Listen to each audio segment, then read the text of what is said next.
is an armchair expert, but he makes mistakes all the time. Thank God Monica's here. She's gonna let him have the facts. New shirt. Old shirt, new attitude. Oh, boy. Oh, wow. I got a new... Who's Roxanne? Motocross racer. Oh.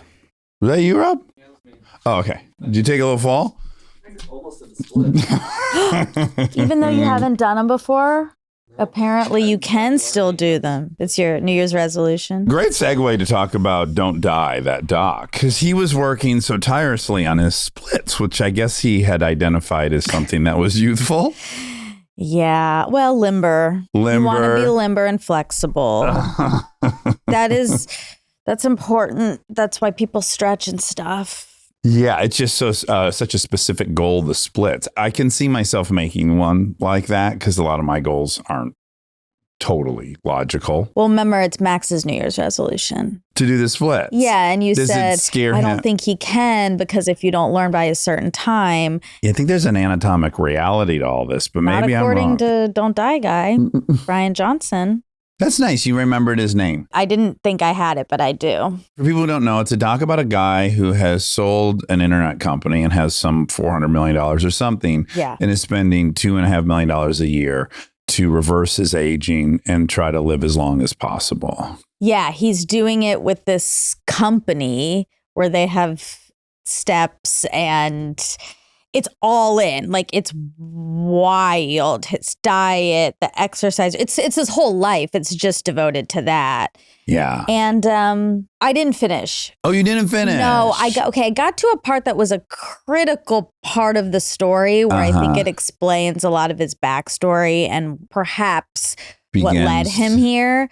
But then I stopped. And then I forgot to pick it back up. And then I remembered we were probably going to talk about it. So I thought, I should finish it. Yeah. But then I watched Conclave instead. I did too. Not in that order, but I did see Conclave last weekend, which is not the type of movie I'm going to run towards because it's the Catholic Church. Sure. But I'm going to get derailed by that. I'm a little bummed you didn't finish because, again, there's so many knee-jerk, immediate things you want to say about this. And I was just kind of wading through those and trying to resist that urge. And you're watching all these pundits who they have vitriol for this man, like hatred. They're so mad at this man for doing it, which who cares ultimately? Right. It's his life. Yeah, he made this money. He can spend it any way he wants. If anything, he's dumping it right back into the economy. So maybe they should be delighted about that. But there's some obvious things. First and foremost, you're right. It appears, at least from the doc, that it's his entire day. Yeah. And then, the first question begged for me is like, well, what's the point of being alive if the only thing you do while you're alive is try to stay alive? Which I think is semi-relevant, but then also, no, that implies there's some qualitative way to measure how one's spending their time. I'm choosing to spend my time one way. That would not be pleasurable for me to do it his way. So for me, that would be a bad cost benefit. But for him, I think he's very, very lonely. The doc is kind of sad and sweet. And his house looks like lab? It's so nice, but it looks empty and cold. Yeah, it's very modern. It's probably supposed to be cold because I think you're supposed to keep your body kind of cold. Sure. And you probably shouldn't have too much color because maybe that's bad for your eyes or something. I thought about him this morning. I was like, I am incredibly envious of his 30 days in a row of a 100 sleep score. Yeah, he's dialed. It is. But then for what? I know. Then the energy you're saving is used to just like do the red light therapy. Sleep. And however anyone wants to live their life, if it's not causing harm to somebody else, is fine. Yeah. But I did think, spoiler, this is sort of where I stopped, but I got some information that he was Mormon. Oh, yeah. You weren't really towards the end. I think you're about halfway through. Yeah, that's probably right. He was raised Mormon and had a Mormon family before he left the church. Yes, and his mom and dad got divorced, and the dad was had his own struggles. Yeah, he loved coke, which made me like the dad right away. Sure. And was in jail. He was a drinker. Yeah, you know. He's set up on all of these fronts to need a lot of control in his life. This overlaps nicely with the Aaron Rodgers doc, which I keep bringing up, because he was raised in, by his account, a very, very constrictive, dogmatic version of Christianity that he found very, very cumbersome, and you weren't allowed to question things and all the normal pushback. But there does seem to be a little bit of a pattern where people who are raised in that and escape it find their way back into another version of it, just missing the deity. Yeah, of course. It's a discipline. You don't shed your personality that much. I mean, this is like such a dumb anecdote. But when I was home, my brother is like always sick at the holidays, and he was staying at the house, and he like came downstairs and he was like, I feel that thing in my throat where I'm definitely about to be sick. Yeah. And we were like, ugh. And I was like, maybe not, maybe it's just a little scratch. You're probably fine.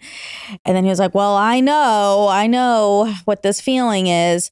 And then he went, but whatever. The next morning I came downstairs and I asked my mom, I was like, is he sick? And she was like, if he was sick. And I was like, what do you mean? And she was just saying, like, he's just very vocal when he's sick. He talks a lot about it. He needs a lot.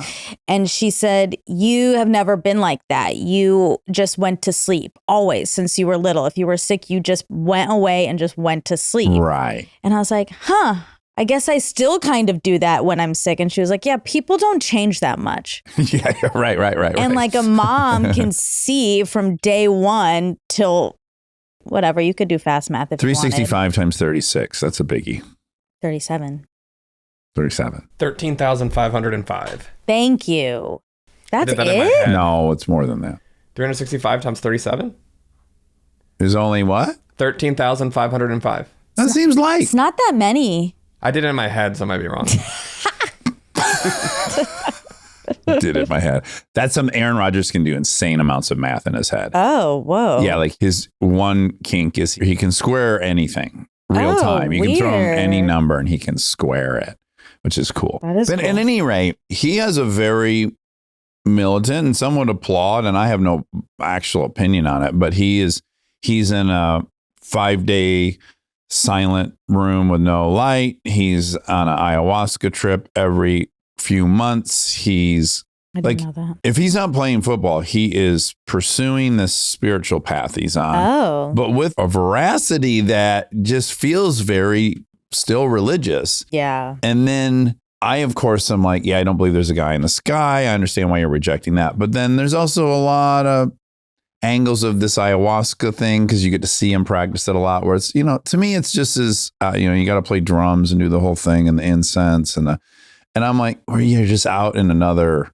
ledge. Yeah, and it has similar things, rituals and all of the same things that religion has. Yeah, I guess you really just, community is the religion. Community is the superpower, the magic power, the deity. I do think when people get together and they agree on something and practice in a way, it's whatever. Yeah. So anyways, back to the dude. So Yeah. yes, he was raised Mormon. And so in some ways he brings that same diligence and work ethic to this pursuit. Yeah. But what gets really sweet and sad about it is he's very, very lonely. He had this really bad experience with this one woman after he had been divorced, who he broke up with when she had cancer. Oh. And she sued him and said he should support her forever because he's rich. And, I'm like, you don't get a severance package when you date someone. It's just not, even if the person's rich, that's not how dating works. You don't get a severance You're package. not owed. Yeah. So the guy very publicly got sued by this woman. And of course, people just,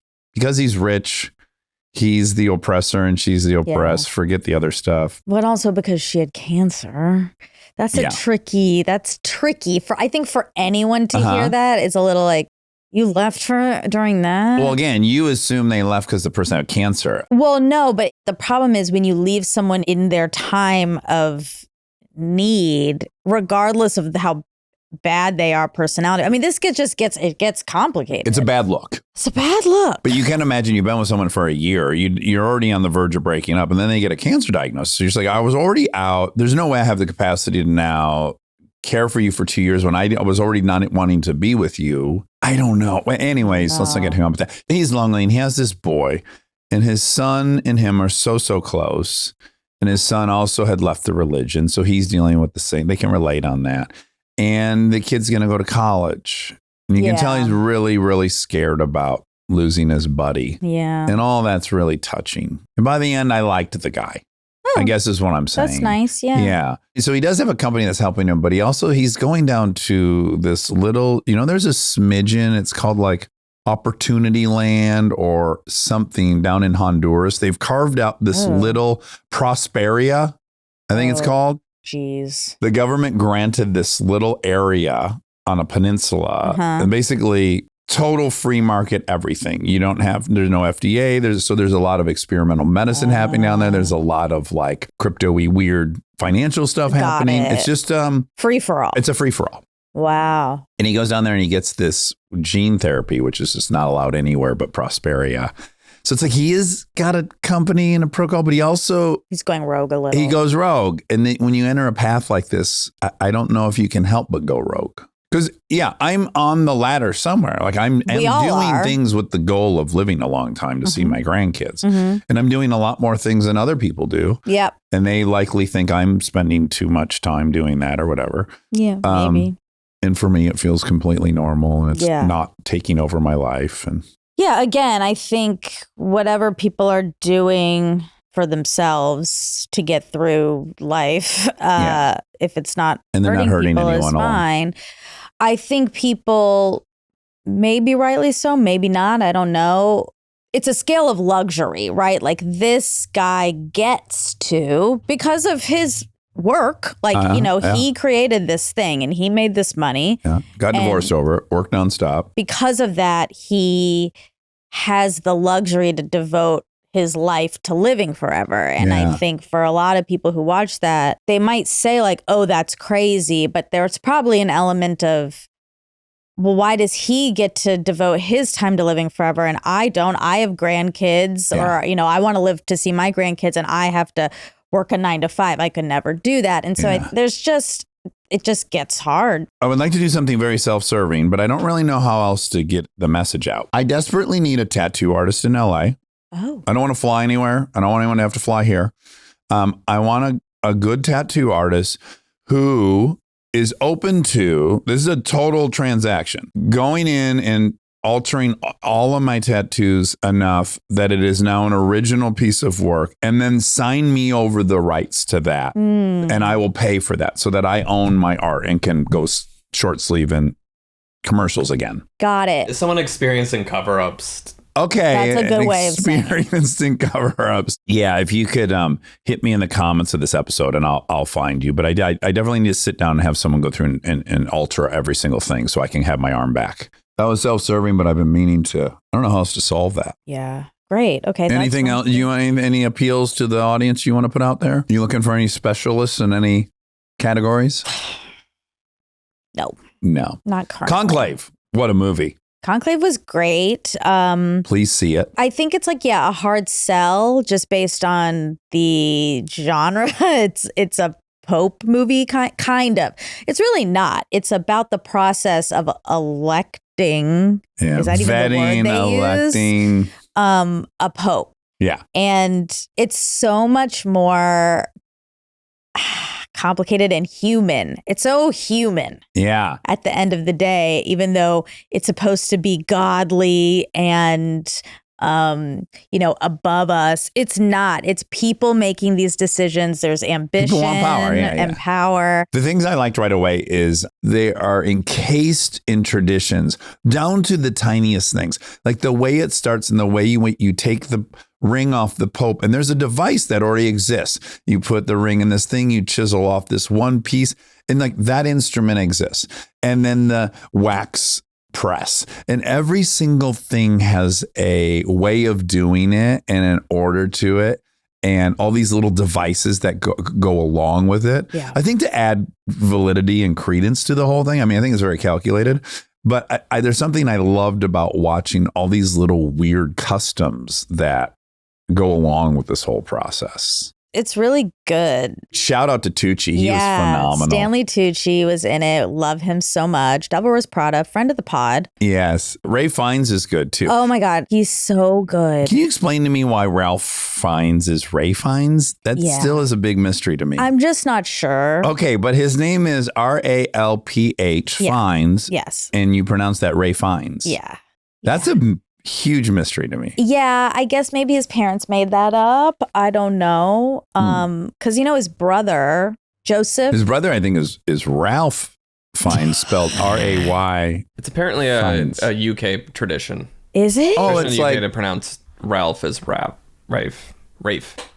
Strange English quirk where something is pronounced entirely different than how it's spelled. Well, his brother, the actor Joseph Fiennes, he doesn't have a fun one like that. He doesn't get to go by like Zoe. Right. People do sacrifice a lot for what they believe to be bigger than them. Not everyone does, but a lot of people do. I'm a little more cynical. I think a lot of people try to do it, and then there's just cracks everywhere in pursuit of that. Yeah.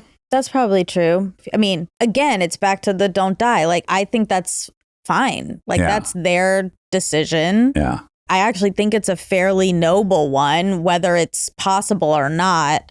I think the pursuit is fine. Can I ask what's noble about it? Why is it good to not have had sex with a woman? That's not it. It's giving up your life to the service of something else. Got it. Not having sex part is a piece of that they've decided. Yeah. That I didn't grow up in that, so I can't speak to it, you know, but they, have their own reasons for it. And it's a weird one to pick. Speaking of giving up your life for your sacrificing, I remembered during the fires, they're still happening, but they're getting more and more contained, which is really good. My hot professor. Yeah. He was a firefighter before he was a professor. Oh, yes. And it just like occurred to me when I was walking and I was like, oh yeah. Of course. God, he had it all. I know.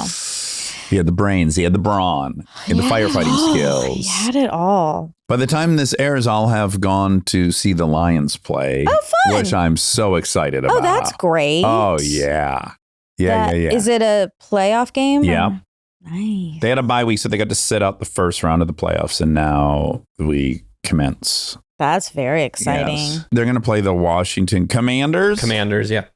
Okay, were they not? So they were the Washington Redskins. Correct. Which is a no-no for obvious reasons, so they got rid of that name. But weren't they, for several years, Rob, just called like Washington Football Team or something? Yeah, a lot of sports. There's like a hockey team like that right now, too. That's just the hockey team. Oh, that's kind of cool. They take a little while to name and brand everything. So there's like 2 or 3 seasons occasionally where they're not a real team yet. It's just so funny. Are you going to go to the Washington Football Team game? Doesn't have a great ring there's to a Utah Hockey Club right now. The Utah Hockey Club. That sounds so AAA, or it sounds really far down. It doesn't sound like NHL. Yeah, that's true. Hockey Club. Hockey Friends. Detroit Hockey Friends. Well, that's very exciting. Yes. I mean, I'm taking my boyfriend, Aaron. Fun. Mm-hmm. Oh, that'll be great. We also get to be on the field during warm-up and stuff. Oh, cool. Yeah. That's very fun. Oh, I'm very excited. You're going to be like the McConaughey? I mean, I don't deserve to be the McConaughey. Nobody can be the McConaughey. But of course, I would love to be the McConaughey. Sure. And I haven't earned being the McConaughey. McConaughey has not missed Longhorns game, I think, in 30 years. He has left vacations. You know, that incredible story I told that Kutcher told me that he heard him partying very late at night in the Bahamas at 4 a.m. And then when he woke up at 9 and turned on the football game, McConaughey was magically standing on the field in Austin. He knows how to teleport. He's the only one. Yeah, so I don't even deserve that. But and I'm also wondering if I'll bump into other Detroiters. Like, will I see Sam Richardson? Yeah. Or, will I see any of these folks? That's very fun. Will I see Eminem, who I've never met? If they go to the Super Bowl, are you going to go? No. Where is the Super Bowl? New Orleans. New Orleans At the Caesars Superdome. You've been to the Super Bowl. I've been twice for work. I went once for Ellen and once to promote Chips. Yep. And as I said, it's the only 2 times in my life I've been nervous somewhere. Yeah. I just don't like what kind of target it. I don't know. I just start ruminating. And then I enjoy the Super Bowl so much, being at home and eating the snacks and being able to actually follow the game. This was even a decision when I was like, do I go to one of the early playoff games or, God willing, they'll go all the way. Do I go to a later one? And I was like, no, as it's getting more and more intense, I actually need to be at my house watching play-by-play with a close-up and hearing the calls and all this stuff because I can't follow things all that well in person. Yeah. I'm not great at that. A little distracted. I feel like football is a newer interest, and that's fun. That's not my sport. I'll watch 2 or 3 games throughout the year, tops. Yeah. But I do generally watch the playoffs because I want to be very excited about the Super Bowl. Sure. Because I love the Super Bowl just as a holiday. Yeah. And I feel like fun. I can amplify it if I actually know the stakes and who went through what to get there. Yeah. So I generally will start watching in maybe the second round of the playoffs. But the Detroit thing adds a whole new thing. I watched a ton of Detroit games. I put it as a season pass and I actually watched all the games. I know. I think it's fun to have a new interest as we get older. For sure. Yeah, I think you got to fight the inclination to stop being interested in anything. I think that's the natural arc of life. You just get interested in less and less things. Stay tuned for more Armchair Expert, if you dare. We are supported by Allstate. Allstate partnered with Armchair Expert to be the presenting sponsor of this episode, so thank you, Allstate. Some people just know they could save hundreds on car insurance by checking Allstate first. Like, to check if you have a full tank of gas before you go out on a road trip. You just know that. Yes, or to check yourself in the mirror to make sure there's nothing in your teeth first before you start recording a video ad. Oh, gosh, yeah. Do I have anything in my teeth? No, you're good. You're good. Okay. Like, you have to check your breath before you have a first kiss. Sure, cup and blow and sniff. Also, you have to check to make sure your clothes aren't on inside out before you put them on. Oh. I do. Or upside down. Check to see if there's some paste on your brush before you start brushing your teeth. They're simple things. Yeah, checking first is smart. So check Allstate first for a quote that could save you hundreds. You're in good hands with Allstate. This content is intended for audiences in the U.S. only. Savings vary. Terms apply. Allstate Fire and Casualty Insurance Company and affiliates, Northbrook, Illinois.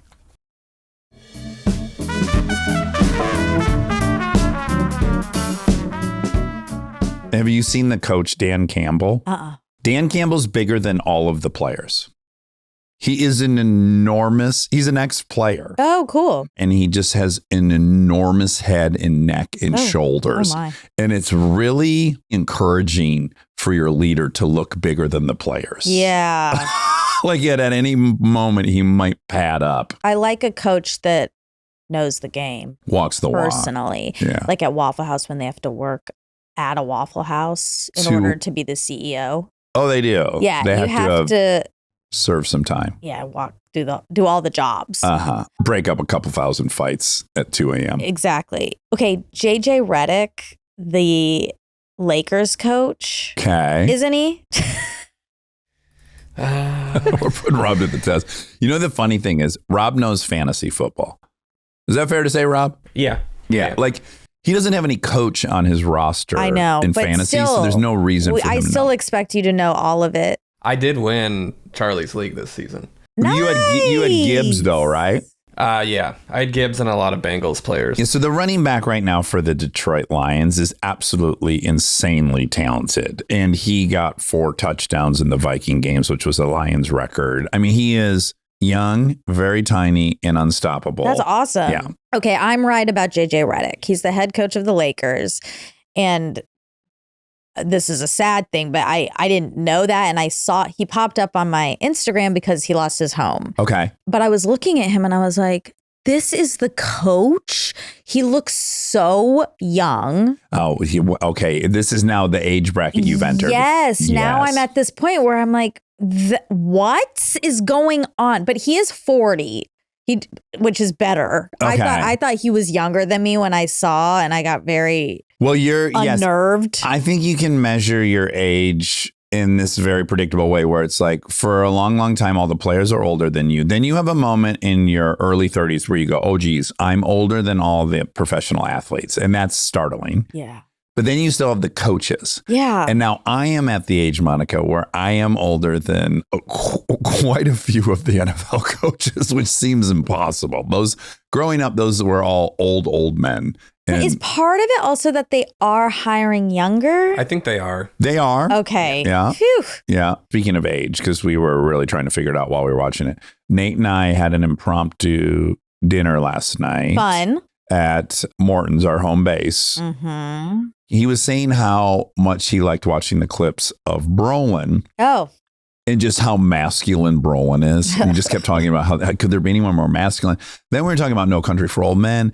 And then I was like, we got to watch that shit. We still haven't watched Once Upon a Time in Hollywood together.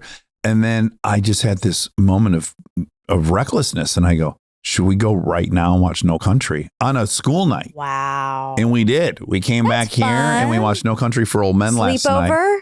Damn near. He left at like 11:30 at night on a weeknight. But Brolin is 38 in that movie. Oh. But he carries himself like he's a little over 40, we concluded. Okay. You know, he looks like a man that's been around for a while. And then Javier Bardem. Oof. Love him. What a performance. I mean, he won the Academy Award for it. That was in 2007? 2007. That's so long ago. It's so long ago. Woody Harrelson's very young in it. Brolin's 38. Great movie. Very unsatisfying ending, but great movie. I am accumulating a list of rewatches. I would like to rewatch Minority Report.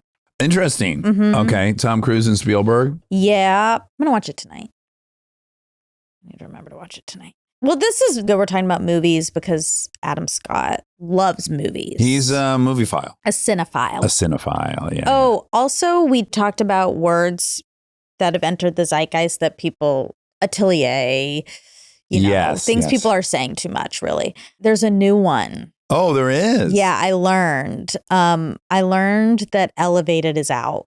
People say elevated a lot. Like, yeah, it's this, but elevated. It's high end. Yeah. It means high end. Yeah, but and no one says that now? No, we're not. People say it too much. Oh, I was thinking you were saying it was canceled, and I couldn't wait to hear the connective tissue between elevated and some it's like kind of atelier. It's like everyone's just saying it. But I don't think, so elevated's already a little pedestrian, though. What do you mean? It's not foreign, elevated. Atelier and artisanal, those have the, appeal of being foreign and very exclusive. We were just talking in general about words that are just overused. He even said beautiful when people are like, oh, like it's so beautiful, like using beautiful a ton. Yeah. And elevate, I learned somebody said they were so annoyed by that word. And I was like, I do hear it a lot. My trigger isn't, did I already say about glimmer? Glimmer? That was the thing that came up in comments a while back when we were saying there should be a positive version of triggered. Oh. And a lot of people wrote, oh, there is a term for it, and it's glimmer. Huh. Yeah. It's when you're activated. Like if you're triggered, you're activated. Right. By a word. Yeah. In a negative way, generally. But a glimmer is something that activates you, but in a very positive way. Oh. Because some fact checks ago, I was talking about being triggered in a really good way. Oh. Right. But I was like, the word feels wrong. And then I learned there is a term, and it's glimmer or glimmered. And I like that. Yeah. But my specific trigger about atelier and artisanal is it feels elitist. It feels like it's someone trying really hard to sound super sophisticated. And so that's my trigger. It reeks to me of being a snob. Whereas elevated doesn't do that for me. Sure. I get it. Yeah. I get that. But ironically, they're not trying to be a snob. They're trying to be elevated. Sure. Which is a little bit of snobbery. All right. Where's Skoll manufactured? Raleigh-Durham. Its corporate headquarters are located in Richmond, Virginia, and it maintains factories in Clarksville and Nashville, Tennessee, Franklin Park, Illinois, and Hopkinsville, Kentucky.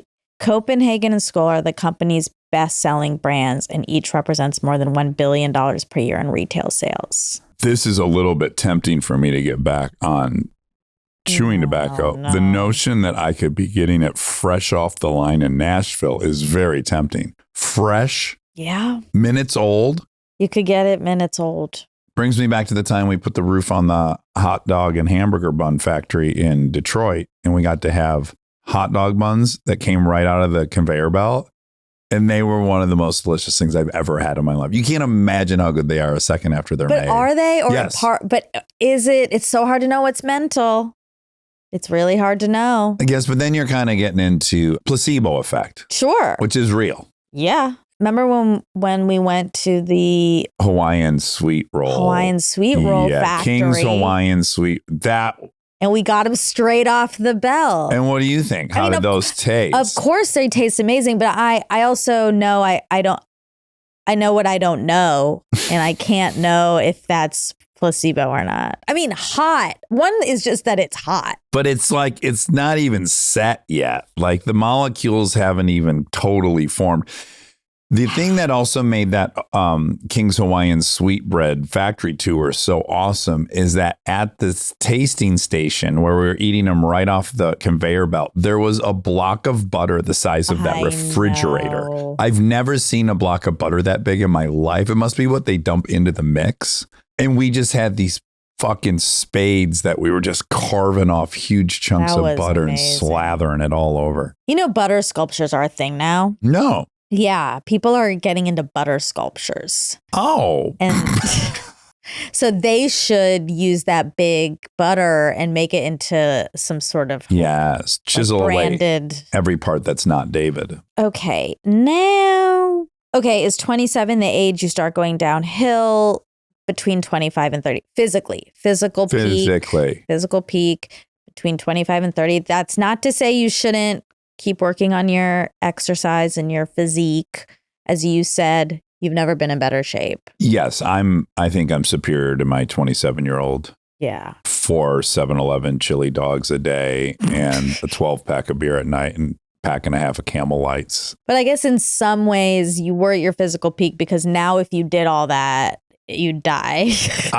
This morning when journaling, I'm like, what is going on? Like, I couldn't sleep for longer than an hour last night. Yeah. I woke up with a headache and my body's so sore. And I'm like, what happened? Well, Nothing happened to me. Stuff. Sprinting's not helping for sure. Yeah. And the air's bad. I mean, we all have headaches. I'll leave this to you to decide if this is too gross for the fact check. It likely is. But at the same time, I am proud as a peacock about this. As you know, and maybe I've shared in the past, a weird hobby of mine is I do like to weigh myself in the morning right before I go evac.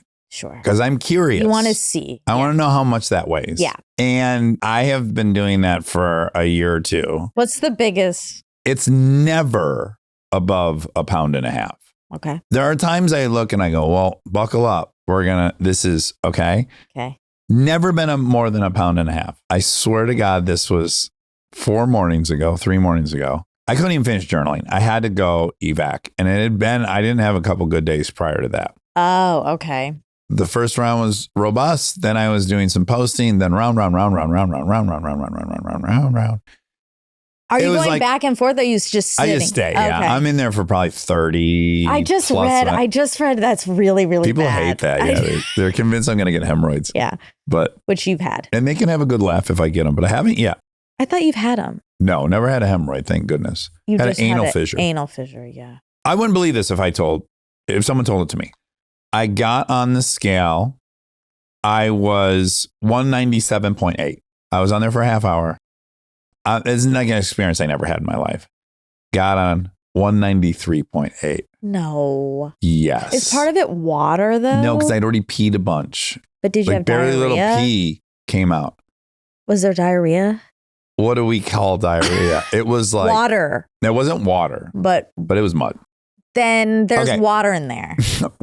Whatever the case. Okay. I 3x'd my previous.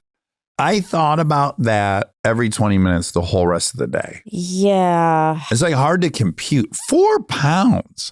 Like at your body weight, that's almost 5% of your total mass in 30 minutes. I've never had an experience like that. That is a lot. It was wild. Did you feel much lighter after? I felt so much better. I had woke up that morning cranky, headachy, body achy.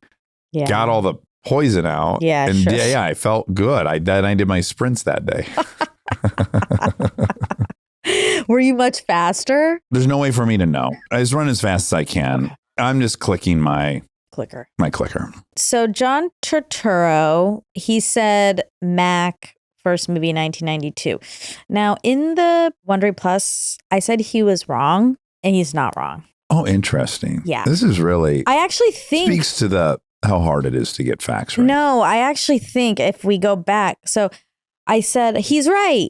Mac, 1992. Oh, wait, he's wrong. Like, I read the same thing I'm reading. Yeah. But I think my brain, definitely wasn't working that day. But I was like, no, it's Illuminata, 1998.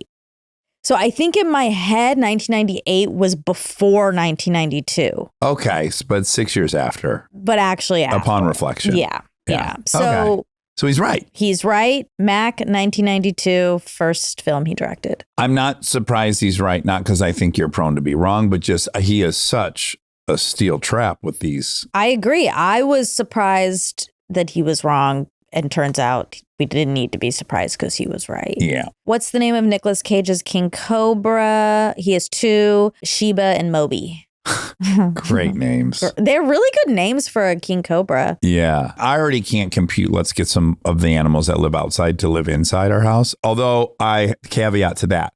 There are 3 birds that going on now 4 months. It used to drive me a little crazy because I'll be in bed journaling and I hear us whapping on the window. Yeah, sure. They fly out of the tree and then they try to sit on a little piece of the window. Oh. There's a little green guy. Aww. He's a little guy. He's about this big and he's green. And he sits there and he like pecks at the window and he flaps his wings. Pap, pap, pap, pap, pap. Then he goes back in the bush and he comes back out. Then we have these 2 larger birds with a big red crest and long tail feathers. They are also on this one. There's something about this window into the bathroom, and I can't decide if they want to come in or they're just curious or they're confused. I don't know what's going on, but we have a veritable aviary just outside the window now. That's exciting. Yeah. Are you putting out food and stuff? No, I was kind of laughing at that. Like the amount of effort I put into getting crows to woo crows to no avail. And I'm doing nothing for these 3 birds and they want to get involved. It's a life lesson. Hard to get. Play hard to get. Yeah. No one wants availability. They don't. No. Jesus. All right. That's it. That's everything. Yep. That's it for Adam. Well, I sure do love that boy. What a lovely man. He is. He is the loveliest man. I'm just delighted I got to meet him. And we're sorry that the crickets came in the middle of his sweet moment. Was it audible in I didn't hear it. Okay. But if you heard it, we apologize. All right. All right. Love you. Love you.